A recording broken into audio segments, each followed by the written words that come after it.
No longer than an hour. Thank you. We'll change. Thank you. How'd it go? That's the mentality. Yes, ma'am.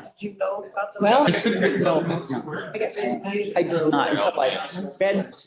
Until I read something. Then I didn't know about it until then. Okay.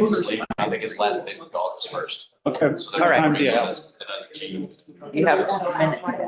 And then- Yeah, they already have their house. So he's just hanging out here and. They sold their house.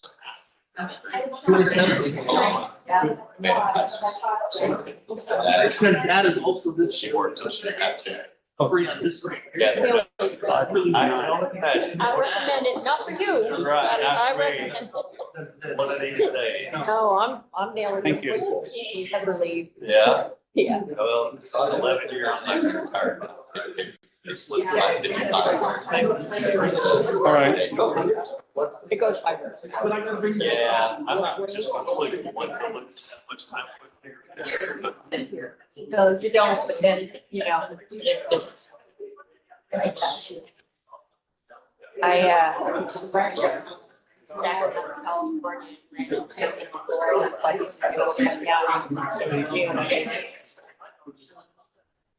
There are parts that I miss, but it's not like. Recording in progress. Parts that really, you know, and then you hear the story. And then you know, You guys ready? I know it's. Just go bring it. That's all our song. What's happening? Go home. Okay. You're like, okay, I'm ready to leave now. Okay, if we can, all pay attention to Preston, and he's got a short little announcement to make, and then we'll get on with the questions and answers. Preston? Meeting started. Yes, it has. We've been recording for the last 30 seconds. My name's Preston Devereaux. I'm a counselor here at Gearhart. Used to belong to this department. But anyway, I've been tasked this evening to inform you citizens of my discussion with Chief Daniels over in Seaside and how he feels about merging the two departments. There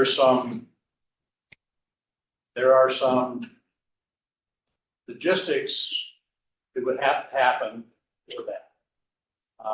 He agrees with me that in the future, because of the way that volunteers, young people that actually want to volunteer for anything today, that it is going to be, it's going to be more difficult for volunteer fire departments to be able to be fully staffed without aid. So he agrees with me that down the road, he's going to a big department. And he agrees with me that sooner or later, we would have to get his district on board, our district on board, in order for us to even begin the conversation about merging two cities, fire departments. In the meantime, this building needs to be replaced. My question, after the last town hall meeting we had, we were asked for every counselor to submit up to 5 questions. Well, the same question, 5 different ways were submitted to the city. People voted on 5 different ways on the same question. I'm here to tell you, my preference is to build the fire station exactly in the same location it is now, centrally located. There's a way to do that. As it involves some engineering, some pile driving, some earthquake-proof steel structure. We can get We could probably get FEMA grants or something like that, to build a tower above this place. People in downtown Gearhart. My advice to everybody, if you live in downtown Gearhart, and you feel the shake, get up to Dennis Murphy's house. Lots of food up there, lots of libation. If you can get to Jim Kelly's place, he's the highest point in Gearhart. But if you try and get across here, you're not gonna make it. If you're east of the school, you're not getting to the highway. So we need to do something in this town for the police and the fire so that we have a structure for somebody to go to. If there's a large earthquake, 6.2 to 9.5 or whatever it is, it's not gonna make any difference. You know, the water's gonna come up here. Gearhart's not gonna be except for the people who live on the ridges. That's the reality of it. And, like I said to Tom Horning, when he moves out of his mom and dad's place over there on Pilotway Flats and Seaside and moves up on the hill, I'll start believing whatever it is he has to say. So anyway, this evening, what I would like from you folks is a definitive answer as to where it is that you think that the new fire and police facility should be. The future of this fire department, I'm happy to say, or I'm told that we're maintaining the number of volunteers that we've got in this department. And make no mistake, I believe in this fire department. I think that they've done a good job. And you know, I positively believe we should be in the same location centrally local. Okay, any questions for me?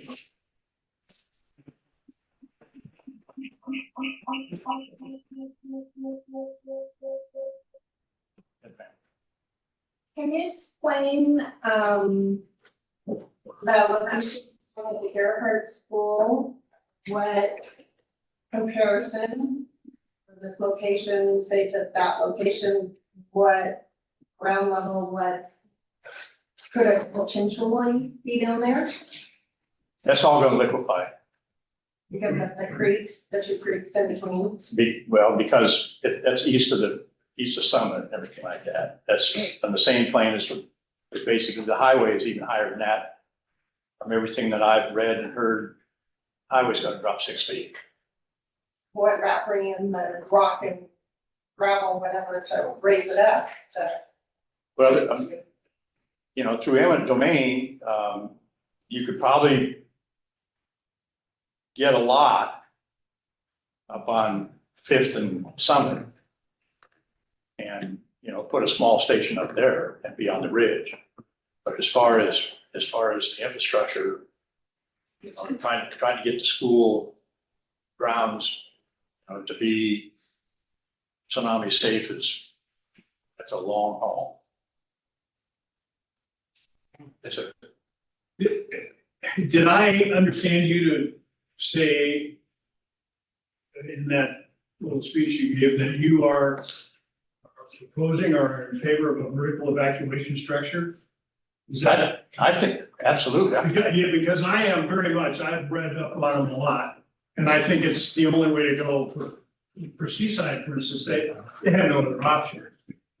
But it would be a real asset here for the people that can't get up there. Correct. Yeah, the thing is, I mean, you know, you can design that, you can have, you know, solar for batteries that would run a lift up to where it is so that you wouldn't have to drag yourself on up the stairs or whatever it is. Well, you probably know that in the area in Malaysia where they had over 50,000 people killed in that tsunami, they're building them everywhere. There might be misunderstanding. Well, you know, I watched a video of that, the Indonesian tsunami. There was a guy that jumped on a motorcycle, went 5 miles inland to a 3-story mosque, barely beat the wave, was on the roof, and the tsunami went up to the 2nd floor. I mean, it just totally changed topography. It's one of the things that I think everybody here should do, is you go on, National Geographic or the NASA site or whatever it is, and they'll show you what the topography of that area looked like prior to and what it looked like afterwards. The one that they built up on Tophet, the Indian reservation, you could just go and walk up and see it. It was a $2 million effort. It holds 300 people. It's very, very simple. There's no lift, there's no anything, there's just stairs. But it looks very simple and it looks like something that can be done and be very safe. Yeah, and I mean, I think that, I mean, we could get a grant for that. I don't think we're gonna get grants for to build a new station, but I think that we could get grants for that. Thanks, Preston. President, my name is Bob Murray. We happen to own the school, as you know. We bought it to improve the entrance to the city. That's the only economic reason. However, we also always thought it should be owned by, or at least available to the community as a staging area. If you decide to build here, it's a convenient staging area while you go through the construction process. We've got 8.5 acres. There's a spot where you can put equipment temporarily if the structure is located here for a permanent fire station. No, we're here to cooperate and help if that's necessary as a community. If they're in the back. President, is the idea to build a station here compliant with the comprehensive plan? The comprehensive plan can be changed.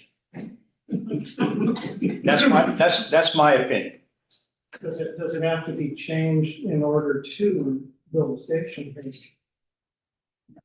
No. I don't think so. So you can just ignore the parts of the comprehensive plan that we don't like. This is a precedent we should set, that things in the plan that we just think, well, let's just ignore that for today. We can do that. I think that building a fire station here in the exact same location, in my opinion, trumps whatever's in the comprehensive plan.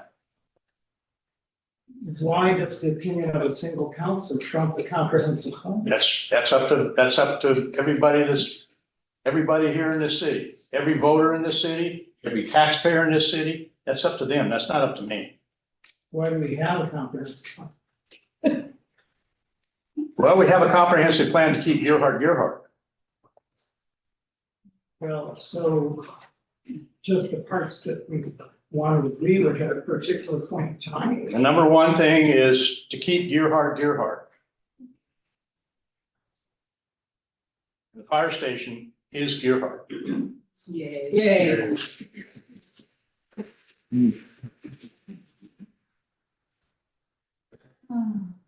As long as you have your dances, we'll be happy.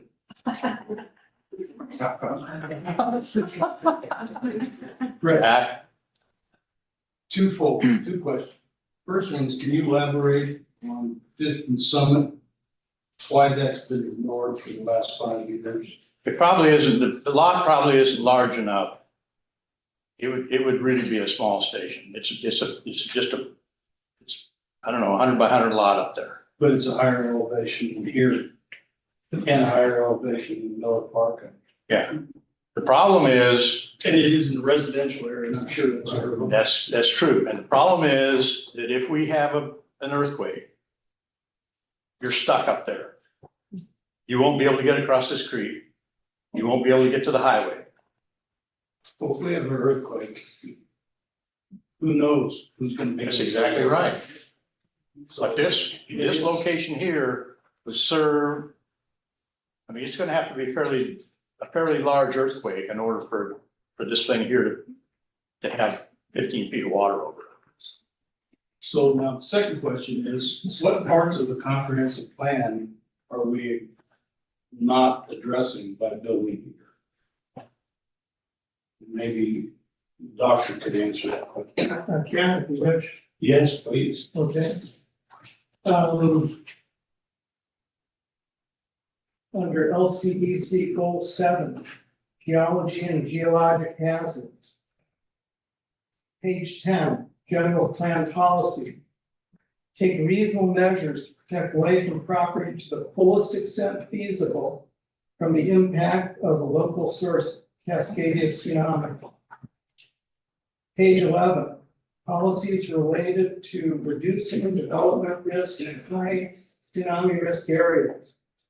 Prohibit the development of certain essential facilities and special occupancy structures within the L tsunami inundation area. LCDC Goal 11, public facilities and services, page 20. General policies, number 2, update public facility plans to plan, fund, and locate future facility outside of the tsunami inundation zone whenever possible. Okay, Those are 3 examples. 3 examples. And the state of Oregon, after that came out, determined that the entire coast of Oregon was in the tsunami zone. The entire coast. And the cities entirely in limitations. And the city, yeah, except for, I mean, who knows? Yes, but we still have choices. We have land available here, probably, that's higher than this. It could get us out to some degree, if not to a large degree, of the inundation zone. And where would it be? Well, apparently there was land up there. Islands. Islands and Or cottages. cottages, That's one, yeah. that's one, the park is another. I think that the park has been discussed for the last 15 years. We had High Point, which at the time was considered, now that property doesn't. I don't think the Murphys were ever on board for In that. terms of trying to find property that is outside the inundation zone, have we explored that to the greatest extent possible? I think 1922 or 2022 pretty well resolved that. Well, But that is- that doesn't mean it can't be what replaced. what about the property at the, I don't know the name of the cottages, yeah, this land. Outside the city. Number one, it takes a fire station out of downtown Gearhart, which is where it does the most good. And it's where most people want to have. And that's where most people want it, okay? Number 2, Joey Daniels over there is spending almost $2 million in retroffing his station because he can't move it. What station is it? Seaside, Seaside. okay? Sure, he could move it up on Pill Hill up there and Upper Broadway or whatever it is. But that just takes his response time to downtown and the area that he needs to protect. It puts him 5 to 10 minutes longer response time. Plus, he's got to go across 2 creeks. But that's not comparable to the cottages area to downtown here, is it? It's certain, It's just as far from there to here as. it's 1.8 miles from this station here out to where they were gonna put this, out where the cottage developers agreed to give us property, okay? Yeah. You gotta go out on the highway. It's gonna require a traffic light. You think the state highway department's gonna do that? I don't know. They're not interested in anything that goes on in this corridor. Since the people in Seaside turned the highway improvement down. Same as Astoria. Yeah, may I ask what the other counselors think of it? Well, this is my opinion. That's why I'm saying, I mean, you guys are gonna be the ones that are gonna be voting on the location there. Yeah. Wherever it is.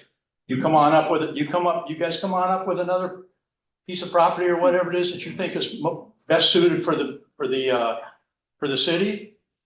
Hey, I'll listen to you.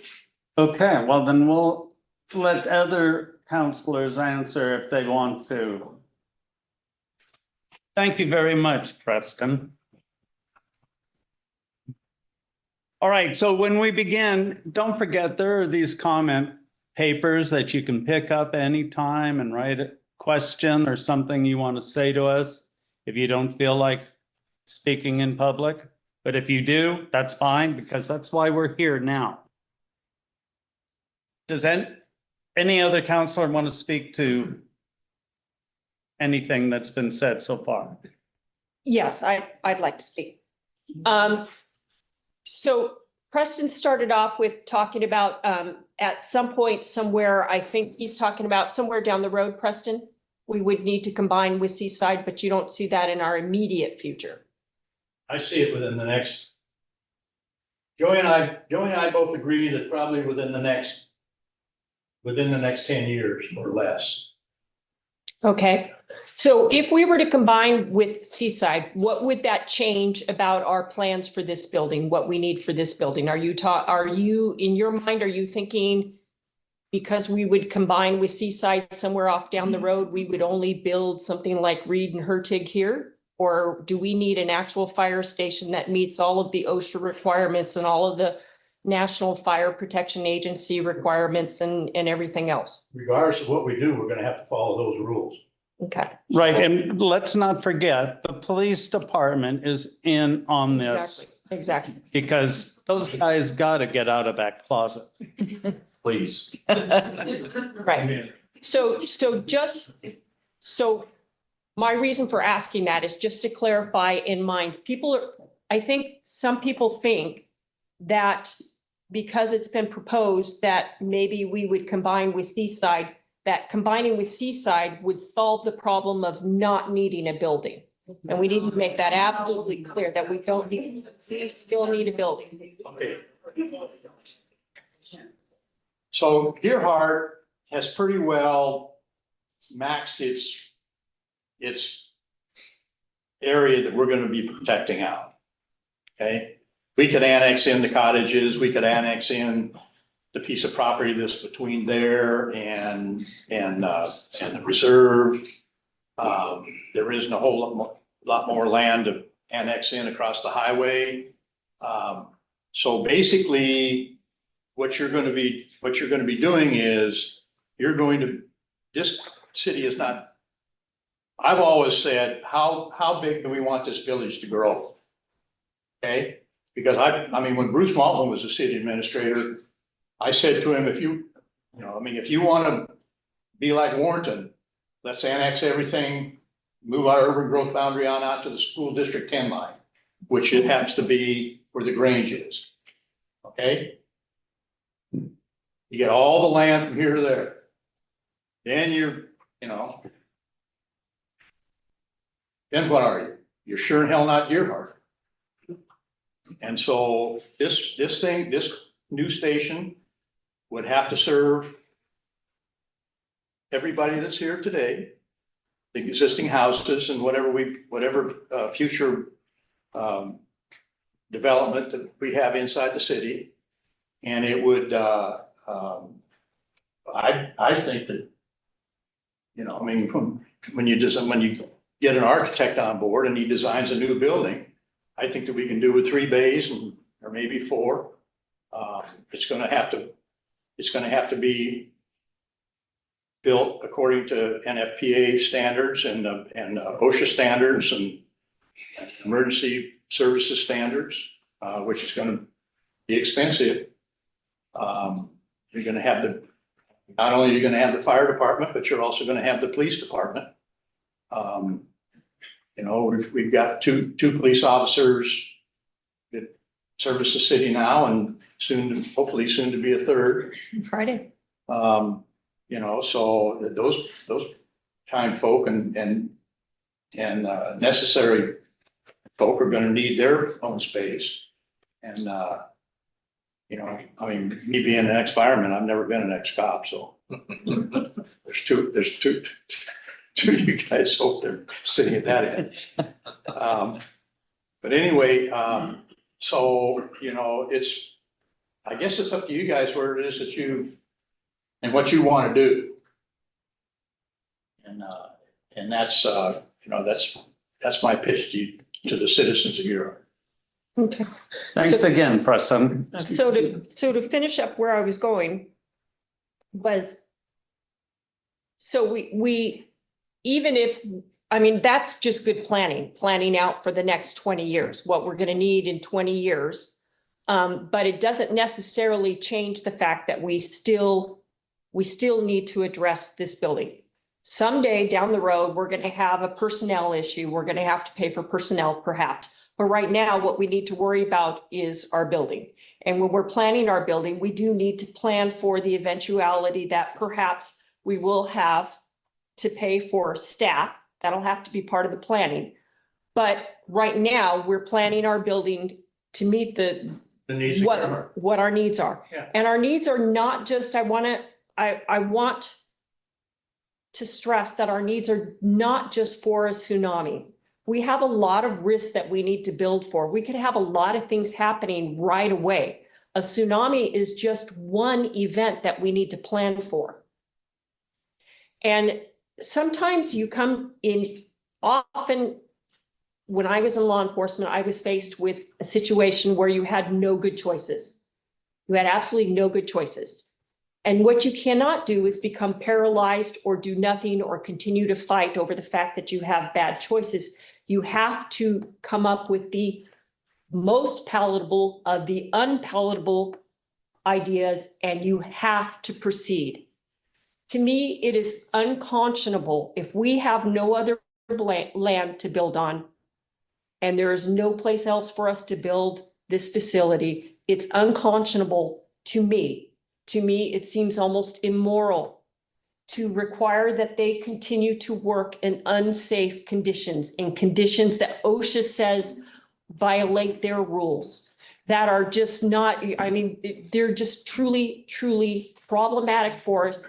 And what could end up happening is we could end up with some very ugly sanctions. We could have some very bad fines. And just because it hasn't happened doesn't mean it won't. And those types of things can be very costly and terrible for such a small little community like ours, where we have a small budget. It's better for us to plan for what we can, solve the problems that we can.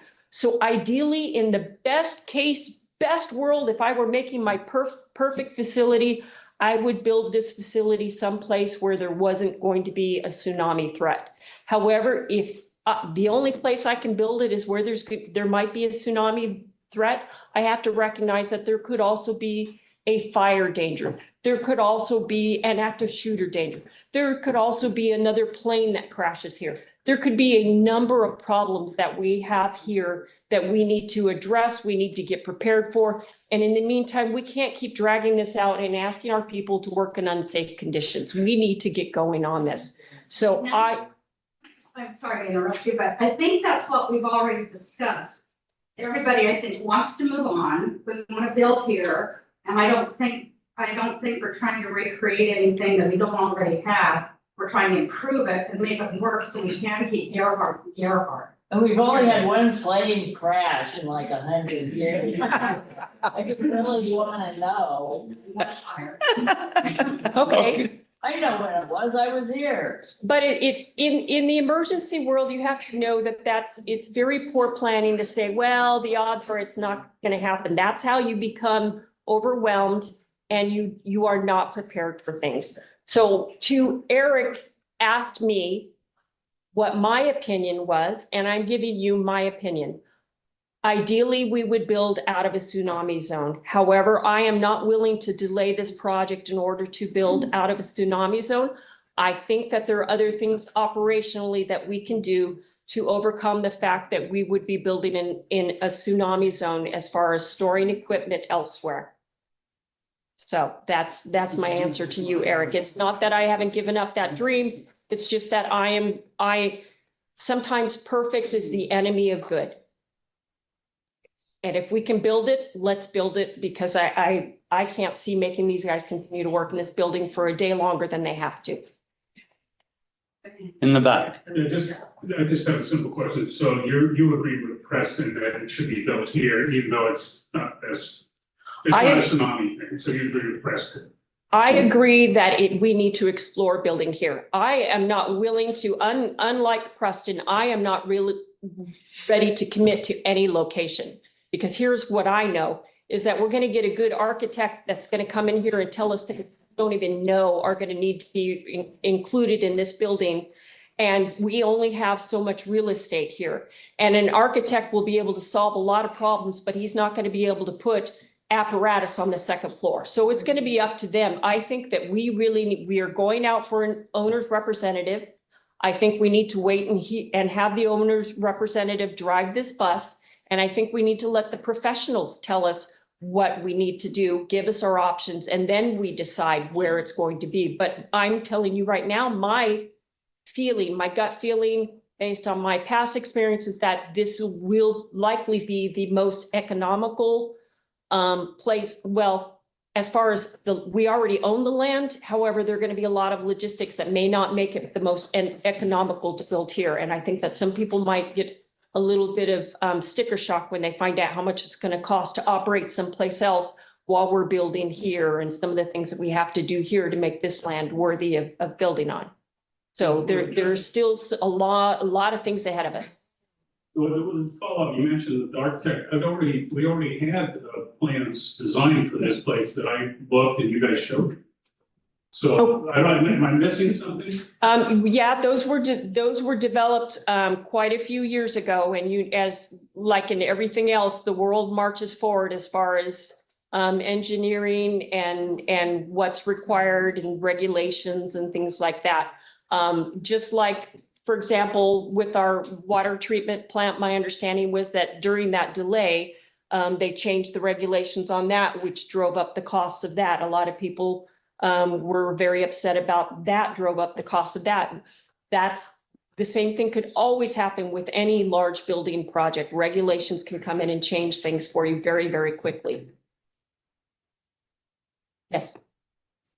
I don't think anybody any citizen of this town doesn't have an immense gratitude for the police and fire that serve here. They volunteer for us, and I have a tremendous amount of gratitude for their service. I think we want the very best for their health and their safety and integrity and mental and physical health, the whole package. Having said that, they are the heart and soul of this town. When you drive into this town, you see City Hall, you see police, you see fire, you know it's safe, it's a small, quiet village, which we all love and want to keep. And I don't think that they should be moved. I think that it should take place right here. I'm in total agreement with Preston, right here in this space, and move forward as quickly as we can.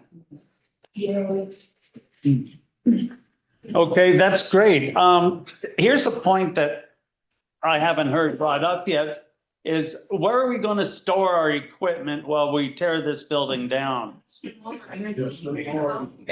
It's an enclosed, secure area that we need. Where you have a covered basketball area, it's really fenced or enclosed in some manner. Oh, you can't have it fenced. We're Well, you talking. can enclose it in some manner, whatever. Uh-huh. Rent it, rent tents. Containers. Containers. Uh-huh. Perhaps you should go to Portland and ask what they do when they refurbish or rebuild. There are examples, and I think there are some residents here in town who are ex-firefighter management types from the Portland area. Okay. And they negotiated space like at churches. They took a lot of security with containers. And they got their stuff done. Okay, well, there's a point that we can look into. And you do have the resources of your retired people that would be happy to help you. Maybe you can give your contact. I don't know. Right. So we can look into that. You know, Gearhart owns, from City Hall, it owns east, across the ridge path, where the building department trailer used to be. There's a chunk of property over there that PP&L has. They no longer use it. We could get it. And you could put up a temporary pole building to house the equipment. That would be secured. And then after the new fire station is built, then you can put public works there. Chad, I mean, we've had this discussion, okay? So, I mean, you know, there isn't anything if you think outside the box a little bit, there isn't anything that you can't do. Well, we all just. All you have to do is pay for it, is correct. But you know something? You taxpayers here in Gearhart, this is the lowest taxing district on the coast. Joey Daniels' operating budget over there is 2 times what your taxes are here in this city. Just his operating budget for the fire department. Let's keep it that way. You know, you're still paying off two water bonds. One of them's coming due, it's gonna sunset here pretty quick. We're gonna have to go out for whatever it is that's gonna pay for this. Your heart is too wealthy to get any basic grants. Okay, I'm gonna ask this guy. Yeah, I'm Greg Bush. I've been a resident. Oh, Greg, I'm home since 2016, and I'm retired Coast Guard. Currently, I'm a federal law enforcement officer, and I manage, I'm in charge of 45 federal law enforcement people for the West Coast of the United States, and have a dozen law enforcement officers that I'm responsible for. And I know Dana's mentioned this, but it's an embarrassment what our police officers are working in and the condition of their locations. But mainly, I want to just point out that from the start, I've always looked at Leslie Miller Park seems to be ideally located as a facility. I'm really disappointed to hear that sounds like it's not even up for consideration when the rest of that area could be built out and made into the western portion could be made into a beautiful extension of the park available for the community, as well as having a higher elevation for building a replacement for this structure and housing all the emergency services. If that doesn't happen and you do rebuild here, one of the things to consider is if you do have one of those 350 to 500 year tsunami events, and you do need to have emergency services readily available, you should consider a mobile communication and tent platform that you can relocate up there and set up a temporary communication and emergency shelter. Because if it is a large event, the likelihood of this facility being available, and you can only fit so many people up in a tower type structure. So being able to put something up at high ground quickly and available for communication with the outside world and have some tents and other things is something we plan for. So the mayor and I, is anybody else going down on next week? Chad, are you going down? So the mayor and I are going down to Newport next week, and they have an interesting building down there that was built for tsunamis. One of the things about a tsunami tower is that my understanding, and again, I'm not an engineer, but my understanding is that what makes them good for tsunamis is there's a difference between what's good for an earthquake and what's good for a tsunami. What's good for a tsunami is a building where the lower walls collapse and allow the water to travel through, which you can imagine is not great for a fire department where you try to protect your apparatus. So whether that would be something that would be incorporated in this or located somewhere else, or whether we could get some grants for that, that's all, we're in early days for that. Nobody is saying we won't look into that. The mayor has set it up to where we're gonna go and look at what they have down there. It's a marine development building or a marine building down there that we're gonna tour next week and take a look at that. But to me, one doesn't negate the other. We can look into that and also still move forward on this, because we're going to get the experts to come in here, and we can imagine in our minds what'll work, and an expert will come in and say, no, that won't work, but here's what will. So it's really going to be up to us to get the right people in here and driving this bus. And that's one of the reasons why we put out for an owner's representative to get that ball running, to hook us up with people that know what they're talking about, and that we're not just, spitballing and throwing spaghetti up against the wall and trying to imagine something. It's better for us to have the experts tell us. That's my thought. But I'm going to shut up now because I've spoken enough. Any other questions? Please. Jack.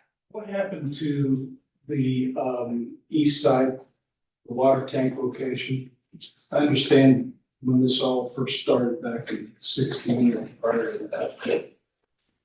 The water tank area was considered, and I think Horning put the kibosh on that because it was unconsolidated soils.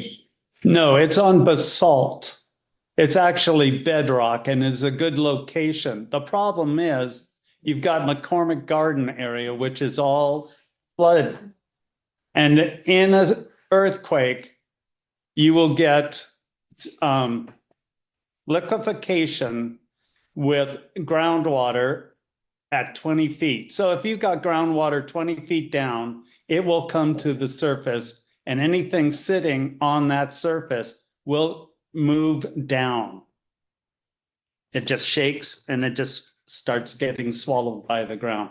So everything on that side of the highway is basically going to, the ground's going to liquefy, and you can just imagine what's going to happen with everything else. Well, just the point well taken, I understand.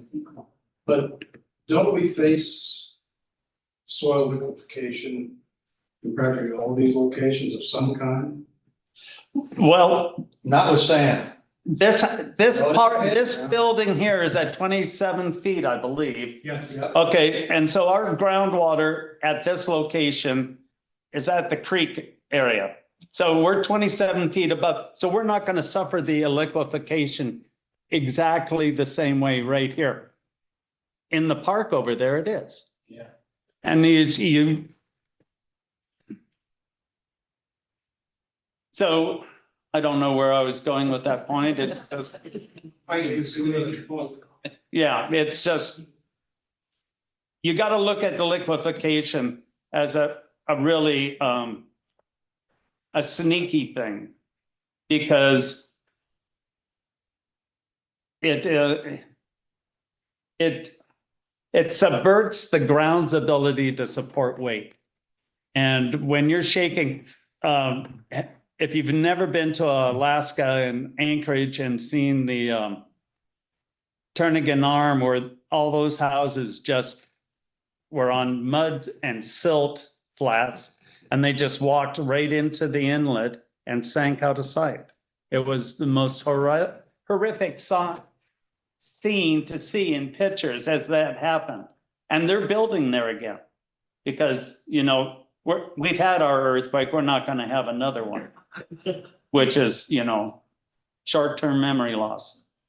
Ask California how that works. We know Fullerton. Yes. I would like to ask Andy to just review what the scenario would be if this was a substation for Seaside. So thank you, Preston, also for all the kudos, appreciate that. Just the concept of like a satellite substation, would not necessarily mean that we're staffed here. If we were to be staffed with Seaside model, we would have to hire at minimum nine staffing personnel, which would cost just staffing alone about $1 million a year. So that is something cost-wise to consider. That's not operational, that's just staffing. Because the schedule will either be 24/48 or 48/96 to have paid staff with one engine crew. Or realistically, when you look at substations in the state of Oregon, they're like our heritage station, no one's there. Right, at least here, you have Chief I and the volunteers that are very, very close. Whereas heritage is kind of where we go to get apparatus, or if somebody's available to grab apparatus, that's what it comes from. One thing that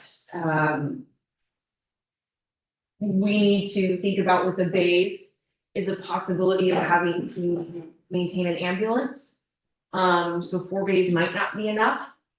An issue has arose recently, as in the last 24 hours. that we may have to start considering that. So, we're not, again, asking for much, but just keep in your mind that there may be a possibility to have to provide more services, in the future for our residents. Yes, ma'am. Is there ever a situation that there should be a professional staff and also volunteers work at the same station? Does that ever happen? Yeah, combination departments are around. Unfortunately, when you start going into combination departments, volunteers tend to get to the wayside. And so you'll start to see a massive decrease in your volunteerism because they won't start making apparatus, they get treated differently. It's unfortunate, it's the unfortunate part of the fire service. I wouldn't say it's a management thing, I think it's just we have the exact same certifications, but there's always been a divide. There is a couple stations that are successful in it, but if you look at Clackamas and Portland, like their volunteers, they literally are there to clean up. Which that's not what our volunteers wanna do, right? Our volunteers wanna use their certifications and their training, right? Well, that's a cultural thing that I think you They haven't overcome it in a long time, unfortunately. I've watched it 16 years. It has not changed, it's gotten worse, actually. I've come from combination departments. I would love to see that change. It is possible. And I agree, it's a culture thing. But it is possible, but still, you're still looking, if you were to do a combination department, you're still looking at, you have to maintain your status, you still have to have those 9 people paid full-time. Does that answer that question? What's the source on the 9 people?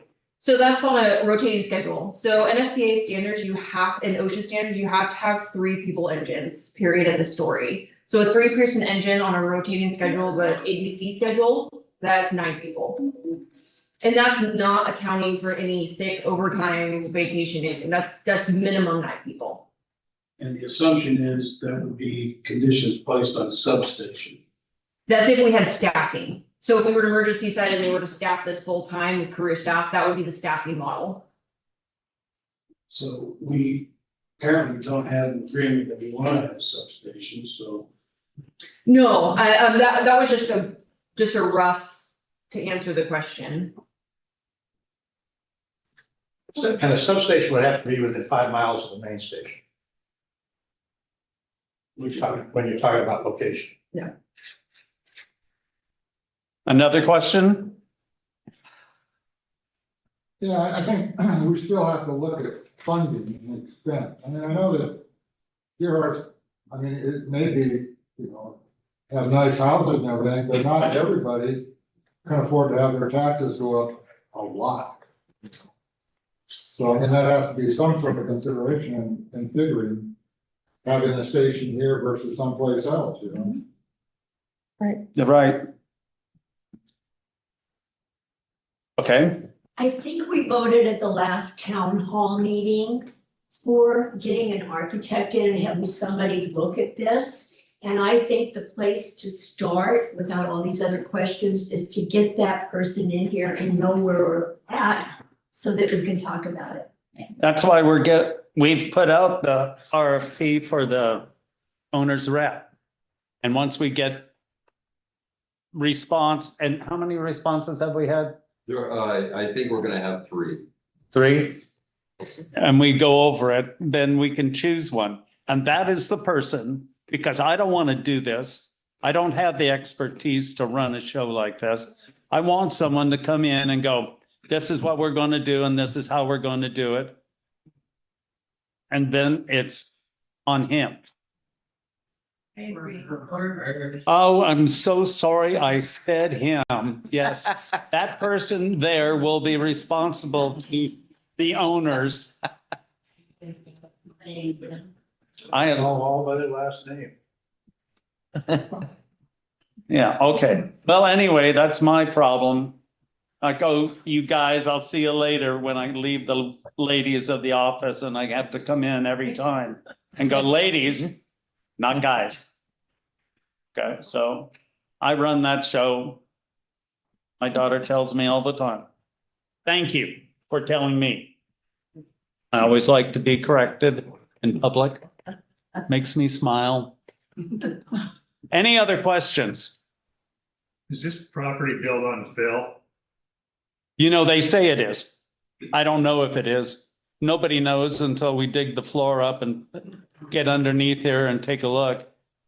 But you could pretty much count on something like that. I mean, back in the 50s, what else are you gonna do? They brought sand in here Just sand? and pit rock. But the thing is what you do is the structural engineer is gonna determine the size of the building, how many steel pilings you need to drive down through here. And, you cut holes in the concrete floor here and drive the pilings down, and then pour a pile cap on top of it. Build a steel structure that moves just like Seattle or San Francisco or LA or whatever else it is. It's, every dock in British Columbia is built on a pilings and a pile cap. Questions? This is what this meeting's all about, is asking questions and getting answers. So if you got a question, go ahead. Yes. Have you considered the distances people have to walk to get out of the inundation zone in your placement and how many people that impacts? My point being, people that live south of here are in the most danger of a smaller tsunami coming in. Yes. And so one of the things that has occurred to me, having an evacuation site here, they could get to within a few minutes, would be beneficial for those people. And many of those people are among the full-time residents, as you well know. Yes. And I just wondered if anyone had looked at those numbers and just glanced at it. I have not looked at those numbers. I thought if we built here, they would have to have some kind of evacuation tower. And that's one of the reasons why we're going to look down there at the Hatfield Center. Because it's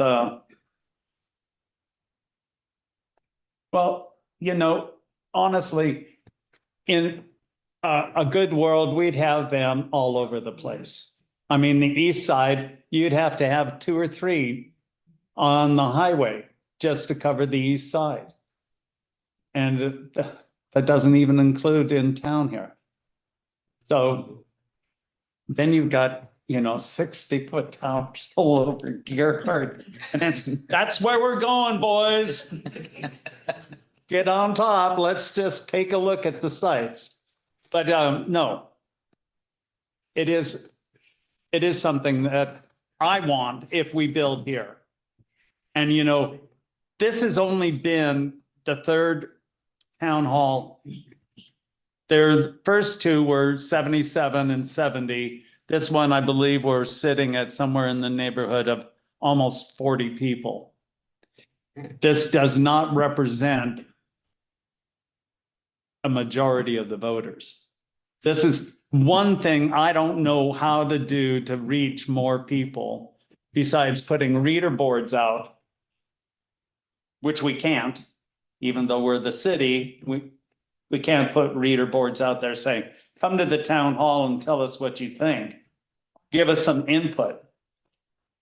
If someone's got an idea of how to get people in, because I'm not saying I'm counting, but a lot of people are recognizable from other town halls. And so if you're getting the same people, you're getting the same response, but you're not getting any of that new input. And that's kind of like what happened with my survey in 22. There were 300 respondents. That was maybe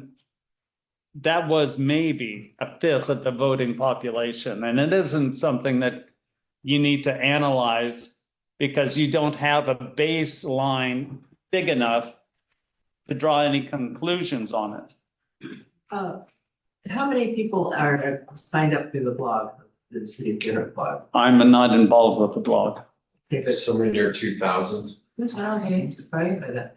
And how many people get water bills here? Does anybody know that? I mean, why don't we put something in the water? So it's about the same number. Yeah, okay, Yeah, well, I sent my survey out in yeah. the water bill. I got 300 response, which, saddened me, but, didn't surprise me either.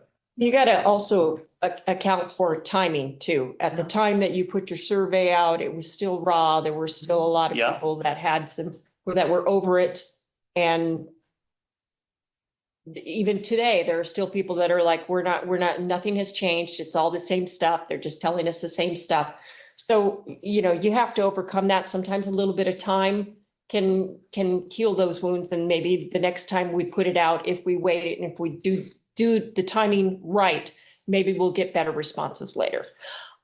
I still believe that we need to slow down a little bit, let the OR get in here, the owner's rep get in here and direct this for us before we make any real decisions. I am not, again, I would never make you any promises that we can build here. I would tell you, we have to look at building here. We have no choice but to look at building here. But I also want people to understand that cost is also another factor why people said no. Some people said, I don't care where you build it, but not for that price.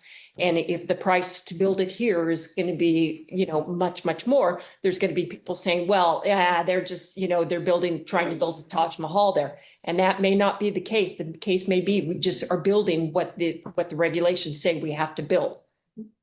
Did somebody ever talk to Banks? I mean, Banks has a new fire station, a new training center with it. And I think it was 34 million. There was something that was really amazingly reasonable compared to it. The land was donated, Yeah. the materials were all donated. A lot of the labor is, all the electrical and everything else like that is all donated. I mean, those guys, they serve a huge district. That would make the difference. This young lady got a question. That young lady's got a question there. Go ahead. Right? Was it a long time your arm was up? Possibly maybe consider to get more people in, change the time to So 7 o'clock. at night? Okay. Do you think that would make a difference, an hour? That's what we had the previous town halls at, 7 o'clock. Oh, we had one in the afternoon. No, I'm not talking now, back in 2022 and previous to that, they were all at 7 o'clock. I'm trying to work with staff, I understand that, yes. because but we got an hour of cleanup after this and We could grab a chair and stack them.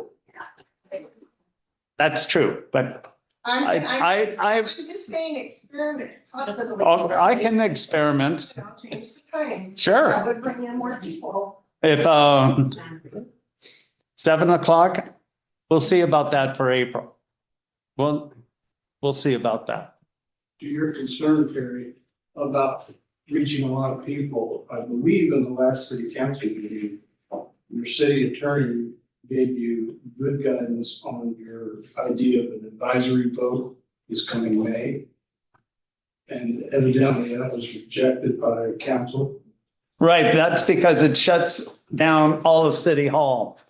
And they can't say anything, we can't use anything to promote our advisory vote. We went through this, didn't we, back in 2022, where the ethics rules prohibit full-time public employees or public employees, excuse me, from speaking or promoting on company time. So I'm still confused why you wouldn't consider the advisory vote. These people, as far as I heard, Mr. Watts, public employees should not be speaking about or promoting any particular opinion. Now, they can, on their own personal time, personal capacity, absolutely. Uh-huh. So what was it that, I think it's a great idea to have that special initiative vote, and then you're gonna know definitively before we end up spending a ton of money. It's only what, 2, 3 months off. Oh, we missed that deadline. Yeah. That was the beginning of March. So one of the problems is that you're asking us questions and you might get 5 different answers. Like, for example, I can give you my answer for that is that I agree with you that at some point we may want to go out for an advisory. When it comes down to the location and do we want to proceed, then yes, we would go out for an advisory vote. However, in my opinion, it was too soon to do that. We're still in the exploratory. We haven't gotten our owner's representative. We have a lot of details we still need to work out. We couldn't even have this meeting right here in this building right now had we gone out for an advisory vote because we can't use city property. So for me, why would you go out for an advisory vote when you're not ready to ask the questions yet? And it could all change when we get an expert on board and starts guiding this process. So to me, it was too soon. That's why I said no. It wasn't because staff wouldn't be able to answer questions. It was a lot of reasons. Well, I don't know. that's why I said no. We spent 5 years listening about a whole host of different. You did, but there are a lot of new people that have come into town and the plans in the past there was a different thought process in the past. It was about, the push was to get it out of a tsunami zone. The voters have said they don't care apparently about building in a tsunami zone. So we have to look at this with a fresh set of eyes. We have to look at this. We have to start over again, but we still have to understand that some of the other arguments are still spilling over into this. For example, if you talk about putting a training room in there, when we're talking about just a classroom that might even be a quarter of the size of this building, people think that you're talking about a training center that's a regional training center that's huge and it's becomes the Taj Mahal. So we do have a lot of conversations we still need to have. Point again, well taken, but there was a tremendous discussion debate over the last 5, 6 years. There's a lot of people who are educated to a lot of different questions. I don't think we're completely ignorant of the issues. No, absolutely not. I think what you're basically saying is that you want to choose my word here carefully, not re-educate us, but to give us more information to persuade us to do what you need. Is that correct? No, and I take exception to you saying that. We're not trying to persuade. We're hiring a consultant, yes. We're not educating you.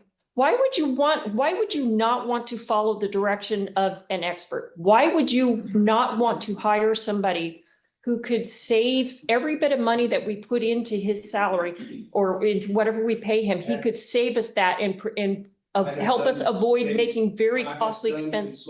And I know what you have to do as a consultant to survive. I don't know who owner rep is, who's the owner, is it all of us, or is it city council? It's the city council is as the elected official, I'm yeah. sure he's gonna have a proclivity to please and to come up with things that you are gonna guide him on, which we have no access. But we just all voted on it. Well, this would be in person. I would rather go with the voted officials than to have one individual be the one to drive that, or to have. Yeah, okay. I would rather have all of us have a say rather than one consultant. Well, and you're gonna have a say. You are ultimately going to be the ones that control the purse strings. You are ultimately the ones that are gonna control whether a bond measure goes forward. So it's in all of our best interest to craft a project that will be, And I agree with that. that will serve the needs and desires of the community at large. Jack,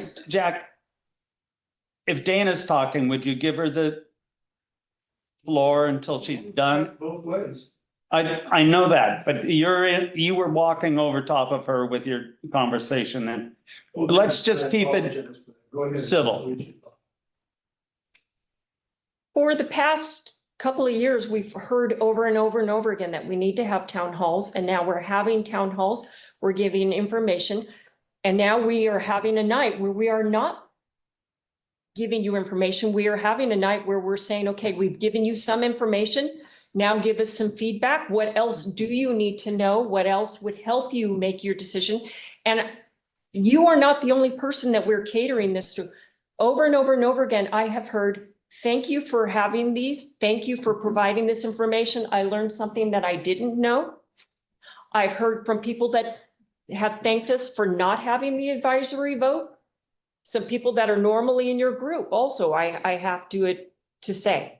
So we are trying to cater to a wide variety of opinions and craft the best that we can, but we are not going to make the same mistake where we assume that we know that everybody understands exactly what we're talking about, that we're not talking about the Taj Mahal. We're not talking about building Reed and Hertig. We're talking about building what the regulations say that a fire station has to have and what would be safe for our folks, and planning for the future. And the police And I'm sorry, and the police. I agree. Right. Not to shut you out. Yeah, no, I appreciate that. I'm gonna go to Eric. So I appreciate and I understand the sentiment of people who would like to keep a station here. And I made, my opinion, clear that I'm an advocate for wanting it to be outside of tsunami zone. But the question I'm gonna ask now is just kind of separate from, gets to Dana's point about, well, the reality of doing it in this space may have costs, and we'll just leave it at costs. I mean, to revamp this and prepare this and work out of a temporary location. Is it possible that when you bring in an OR, that they can give us an option, that they can assess and evaluate this site, but compare it to something else? Now, for example, I'm not advocating for the park, and I understand people's sentiment about that also. But just for example, what if it costs $9 million at the park and it costs $16 million here?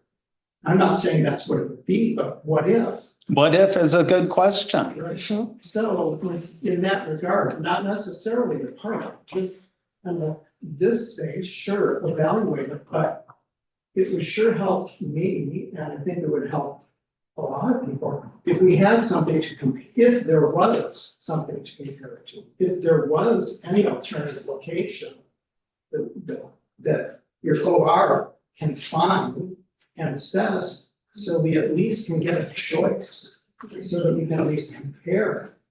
Because I just have a feeling the price tag here, I think the price tag anyway is going to be of concern to a lot of people. In terms of why the last vote lost, I'm not sure how much of it was location and how much of it was cost. I know it's both, but I don't know which way it was weighted.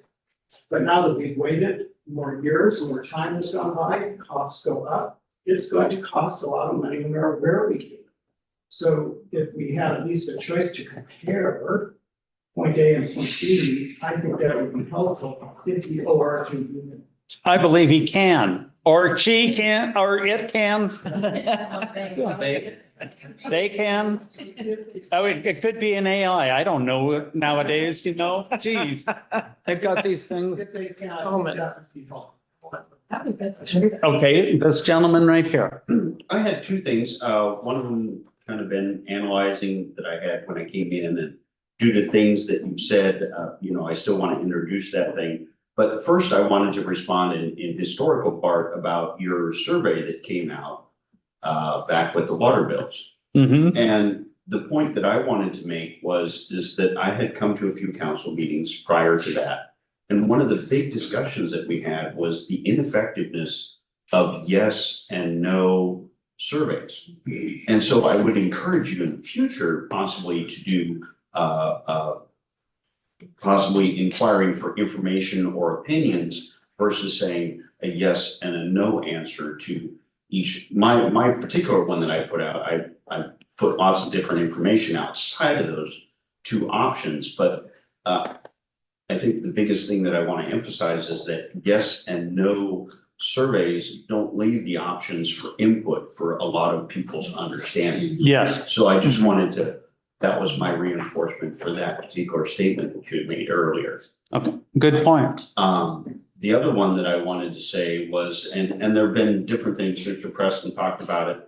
But the place that I've seen that I go by all the time, and some of this you're talking about how the land is structured and things, but is the tax lot of 3,600, which is just off of the highway on Halila Lane, is 2+ acre property.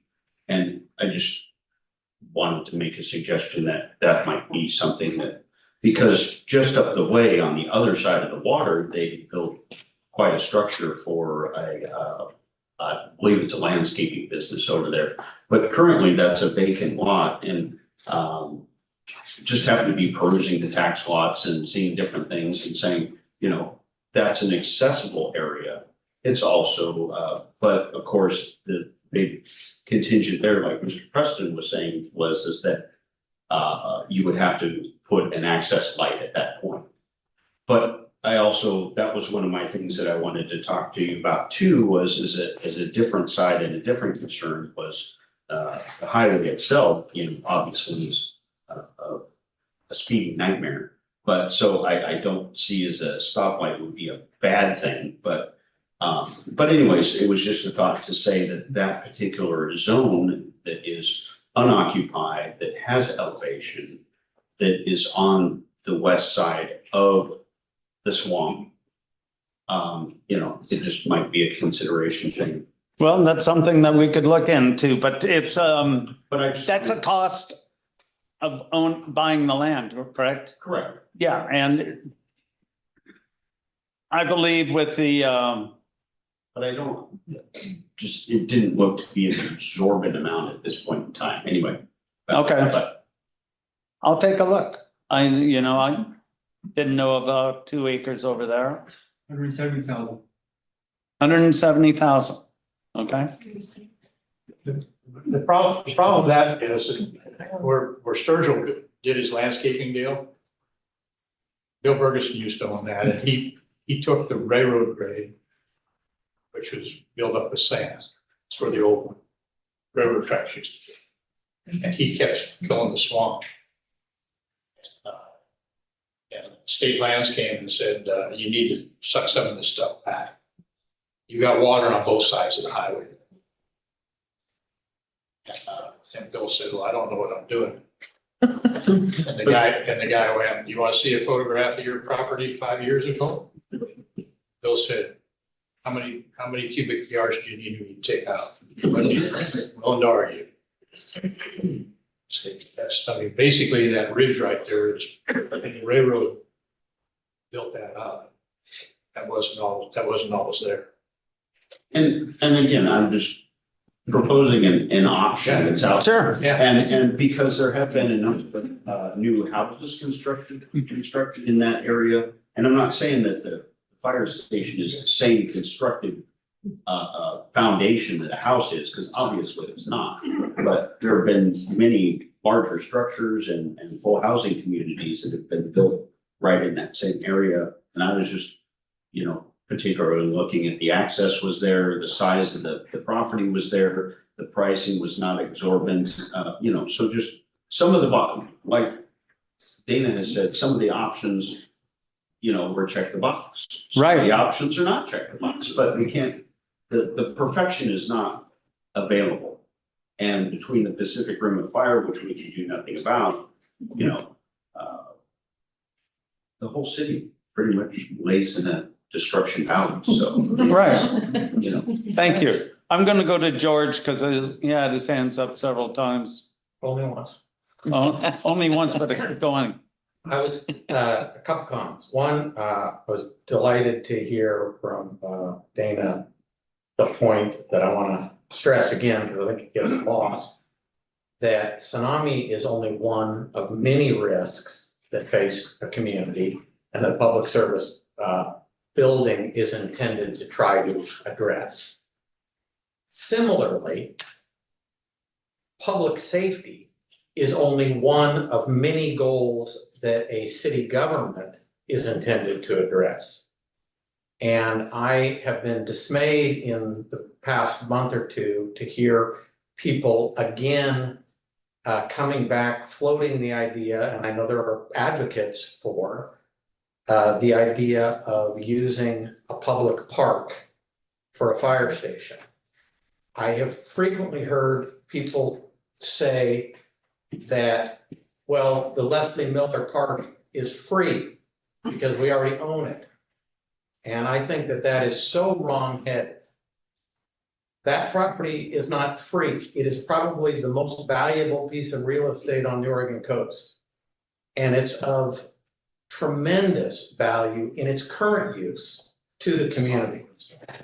And I want to remind people, particularly the council, that the city government engaged in an extensive multi-year process after many, many years of talking about doing it, actually did go through a process of developing a public parks plan, which involved many community members on committee for more than a year. It involved surveys, public hearings before the planning commission, long debates, much discussion at council, and was ultimately adopted in 2022.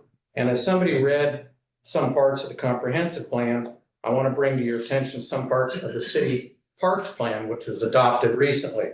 Policy number 1 says, the city will preserve all park properties currently owned or controlled by the city as public parks dedicated for open space and or public recreation, such use having been determined to be the highest and best use for all such properties and in the overall best interest of the Gearhart community. That was policy number 1. Policy number 2 said the city will seek to retain current zoning classification for all properties within the urban growth boundary that are currently zoned as park and open space. Policy number 5 specifically relates to Leslie Miller Dunes Meadow Park, and it says the city will maintain Leslie Miller Dunes Meadow Park primarily as ocean view open space for public recreation, but will over time, subject to the availability of financial resources, endeavor to enhance this park with limited improvements that are carefully designed to blend in with the surrounding residential properties and to avoid detracting from the scenic nature of the park. The city will not convert any portion of this property to use for parking of vehicles, since it is the intent the park users will access the park primarily by walking or riding bicycles, and there's adequate area for public parking within the Pacific Way and Marion Avenue rights of way. So I'm just shocked to have people again suggesting that it's even open for consideration.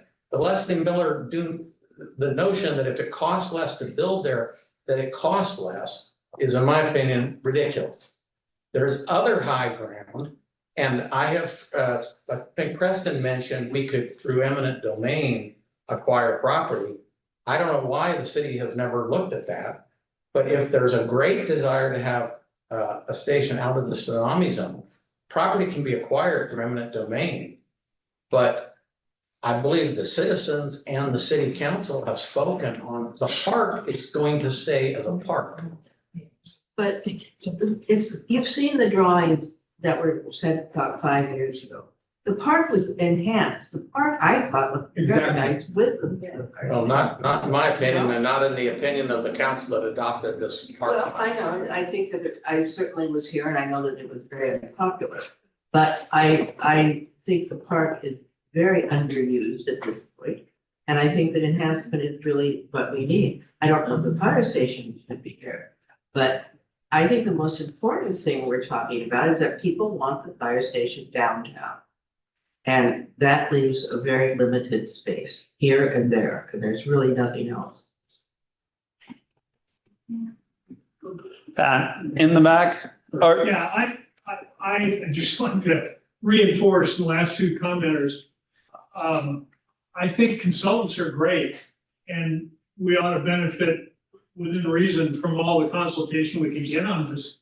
But I think you're a step out of bounds if you say, really not committed to a location until the consultants have a look at it. Because I think your little poll that you took at the last town hall meeting was pretty darn clear. And I think the vote you got in the election was pretty darn clear that it didn't say that it wasn't downtown, but I think from talking to people, it had a lot to do with it.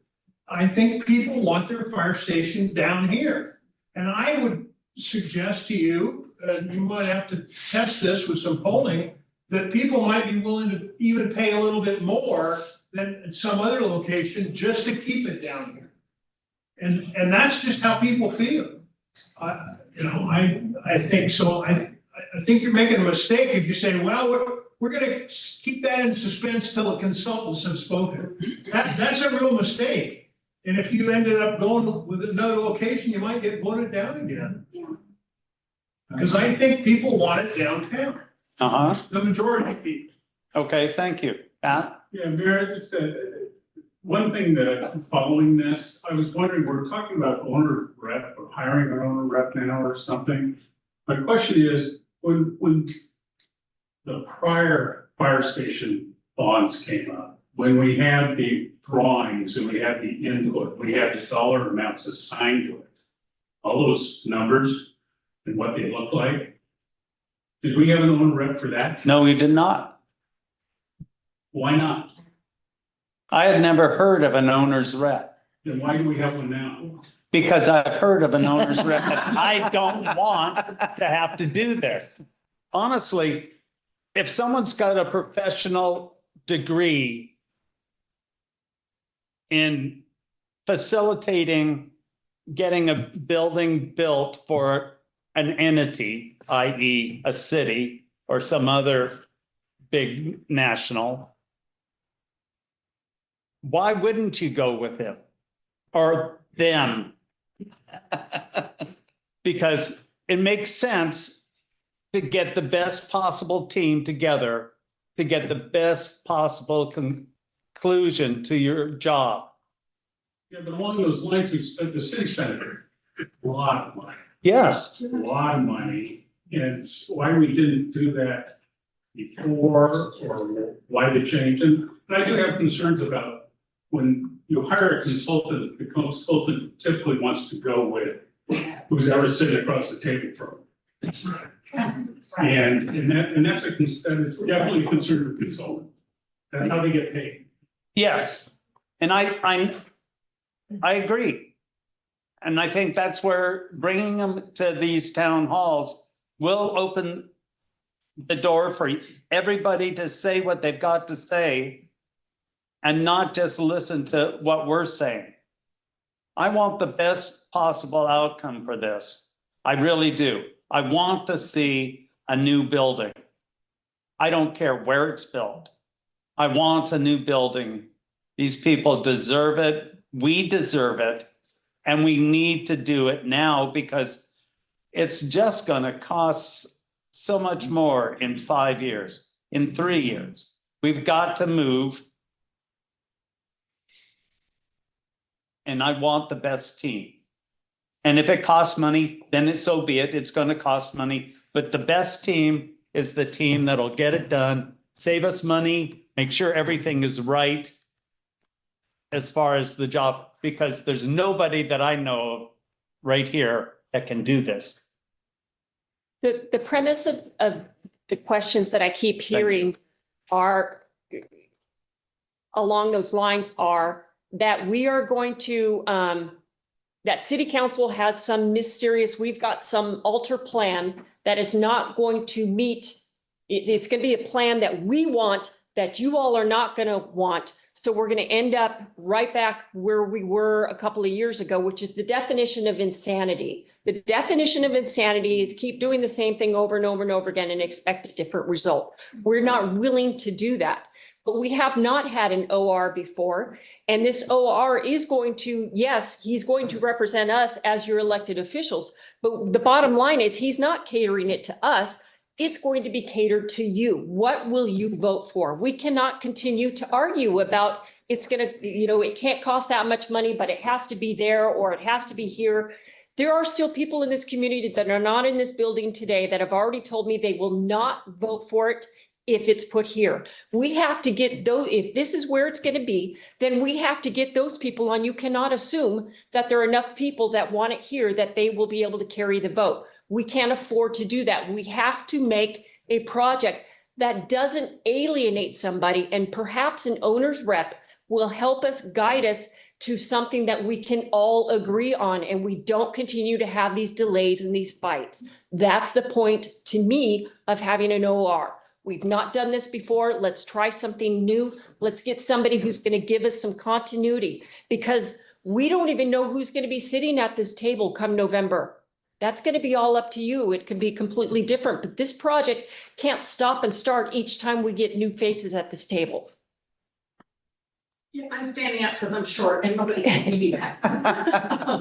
So, Mr. Mayor, to your point, am I understanding correctly that the OR will come to town halls and present his information and his opinion to the citizens of this community? That's correct. Correct. And that was that was written into our bid, was that would be somebody who would help us, guide us. And to your point, Dana, you're not going to please all the people No, we're all the not. time. We There are know going that. to be people that are dissatisfied. But I think that having an OR shows a sign of wisdom in getting information about what's available to be done at this property, what the cost will be, and what other sites are available, which I'm not in favor of, but people deserve to know. And I think having him come and speak to the citizens of the community, not just to the city council, will benefit the whole project tremendously. Well, that's what we want, is the benefit for the whole project. For once, I'm on board with you, Mr. Mayor. We'll write that on the calendars. Mr. Mayor, Okay, in the back. Mr. Mayor, What, just, excuse me. Yes, you've got hands up online that have been waiting for a while. oh, go ahead and finish. Everything sounds confusing, but it's really simple. All the standards that you're looking at in a public building, every public building is that way. You gotta have wheelchair ramp, you gotta do all this stuff. But I think really when you and Dana go down south, you're gonna look at a structure down there that's already been built. There's only, I would say, we used to track all the McGraw-Hill projects in the state of Florida, every project for years. And you're only gonna find a handful of contractors that are gonna build this station. And when you go down there and look at that one down there, that's even gonna make it a smaller group. And most groups are construction manager, general contractor, and they manage and take care of stuff. They necessarily don't build the whole building, but they'll manage and then hire all the stuff and get stuff in and make it real simple. But, you know, it's not complicated. It's just that when you look at that building down south, it's gonna make it and bring it down even closer and perhaps settle some of it. Because if you put up a steel structure like Preston's talking about, you drive the piling, you hang steel trusses or whatever you do, you know, yeah, you can have your platform, but you can also have your training room up there too. I mean, it gets simple once you get a little bit tighter on it, so. That Mr. Lee, he actually wrote a book on commercial construction standards. So I would hope that you utilize it with the research. Thank you. I'm going to go, Christie, I see one hand in the upper left. That's Nisa Roberts. Hi, folks. Can you hear me? Yes. Great. Thanks. I apologize for not being on camera. Long day. I just want to share that I'm actually feeling good about the conversation tonight, primarily as it relates to the owner's rep. I've been engaged in conversations over the last couple of years with multiple people, probably some in that room, many not in that room. And I actually think that it's time for us to see some focus so that we can re-engage. I think projects like this are a funnel, and I think we are circling the top of the funnel again in perpetuity, and we need an opportunity for someone with some skill in looking at a large issue and understanding what it takes in order to provide us with some focus and some ways that we can engage productively with each other. So I want to share that to wrap that up. Yes, on an owner's rep, I think this is a positive step forward. And I think it was Dana, you're in my head with the comment about the definition of insanity is doing the same thing over and over. We cannot. And so I think this is a positive change. I also want to make a comment on what I perceive as a really positive effort by this council and by many citizens in order to make sure that their neighbors are heard, right? We're talking about reach and involvement and how do we get more people to hear and have the opportunity to share their thoughts. And I want to just say that I think you're doing an awfully good job at inviting our community to speak with each other. I've been involved in multiple boards. I watch a lot of civic happenings, Gearhart, Seaside, other jurisdictions. And if that's something that you do regularly, you will probably be a little bit disheartened to discover that there's not a ton of engagement on a general and a routine level. It's not uncommon for, say, it will be less than 10 and sometimes less than 5 folks to attend a school board meeting, for example. And certainly when tensions are high and there are large issues at stake, that gets bigger. But overall, I want to share, I think you're doing a really good job at inviting people, giving them opportunities to speak. And I don't know that I would put a black mark on this council for that. And I think the last thing I want to say is kind of back to the owner's rep and kind of just back to the general feelings that we've had as a community in the last 2 to 5 years, is that it may be time for us all to take a breath and hold on to the feelings that we've had and what our impressions are of our neighbors, of our city staff, of our counselors, past and current, maybe future. And let's just watch what maybe we can make happen. I think, again, this owner's rep is great. And we need each other. We're a tiny community, y'all. We really do. I've said before, let's not do things that make it really uncomfortable to run into each other at the post office, because that's not who we are and that's not where we want to be. So thanks so much. Thank you. All right. Look, I was going to try and wrap this up at 7:30. That seemed like a reasonable time. Chiefs, do you have anything you want to add? I just appreciate the sentiment from the community, for the police department, and the understanding that we want to go in a positive direction in the future forward. And I'll thank everybody for coming out. Yeah, same thing. Thank you guys for your support and showing us that it's there, because some of the firefighters have been tough to feel that for the last few years. Chief? Thank you. If you have any questions, you know where to find us. Is there anyone else with a pressing question that?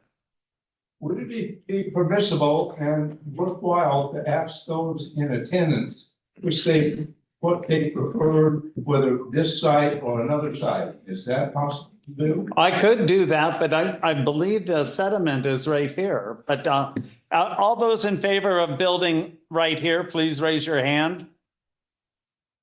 All those in favor of building somewhere else, please raise your hand. Well, it depends. Thank you, Eric. I think the whole sentiment of this entire thing is. I suggest we not have a yes and no. Yes, okay. I'm a simple man.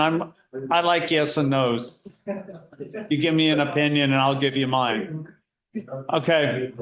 Anyway, thank you very much for coming out and Do you want to add questions? oh, and if you've got a question, come up and get this piece of paper, write it out and give it to me. We'll get back to you on it. Thank you. Thanks, George. I've been wanting to say something.